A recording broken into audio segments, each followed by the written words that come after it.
Good morning and welcome to Morning Gospel Fuel with Mr. G. It is Thursday, November 4th, the 31st Thursday of Ordinary Time, and it is the feast day of St. Charles Borromeo. He was the Archbishop of Milan, a confessor and a leader in the Counter-Reformation after the Protestant Reformation took place, in which one of those rules is in response to that was the founding of seminaries for the education of priests.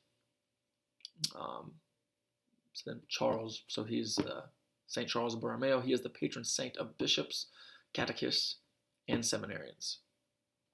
So, with that being said, today's gospel is from Luke chapter 15, verses 1 through 10.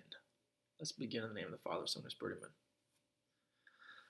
The tax collectors and sinners were all drawing near to listen to him, but the Pharisees and scribes began to complain, saying, "This man welcomes sinners and eats with them." So to them he addressed this parable. "What man among you, having 100 sheep and losing one of them, would not leave the 99 in the desert and go after the lost one until he finds it? And when he does find it, he sets it on his shoulders with great joy, and upon his arrival home he calls together his friends and neighbors and says to them, 'Rejoice with me, because I have found my lost sheep.' I tell you, in just the same way, there will be more joy in heaven over one sinner who repents than over 99 righteous people who have no need of repentance. Or what woman having 10 coins and losing one would not light a lamp and sweep the house, searching carefully until she finds it? And when she does find it, she calls together her friends and neighbors and says to them, 'Rejoice with me, because I have found the coin that I had lost.' In just the same way, I tell you, there will be rejoicing among the angels of God over one sinner who repents." Parable of the lost sheep. We've heard this one before. Let's see what the Word Among Us has to say. The tax collectors and sinners were all drawing near to listen to Jesus. Why were the tax collectors and sinners drawing near to Jesus? What was it about this rabbi that so attracted them? Clearly, they saw something different about this man.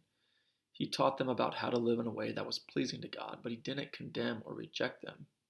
Instead, he respected their dignity and treated them as his own brothers and sisters. He showed them that their value went beyond their reputation as tax collector and sinner. When he spoke out against sin and immorality, they could see that he was motivated by genuine love and concern for them. So even when they experienced him speaking frankly, they didn't leave. They wanted to stay and hear more. Who are the tax collectors and sinners of our time?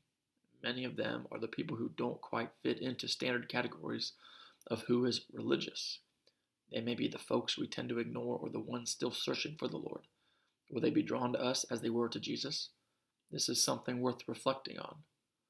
Jesus is our example here. People are hungry to be in relationship with those who are truly interested in them. They want to be loved and accepted.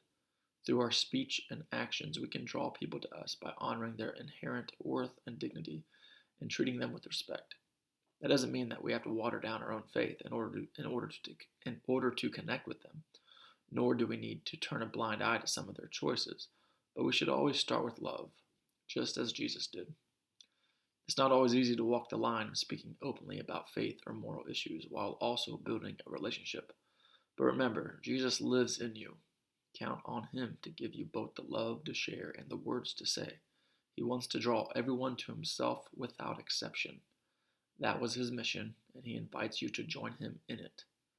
Lord, help me to see people as you see them, and to love them as you love them. The daily challenge once again. Have a great day. God bless. Keep it real. In the Father, Son, and Spirit. Amen.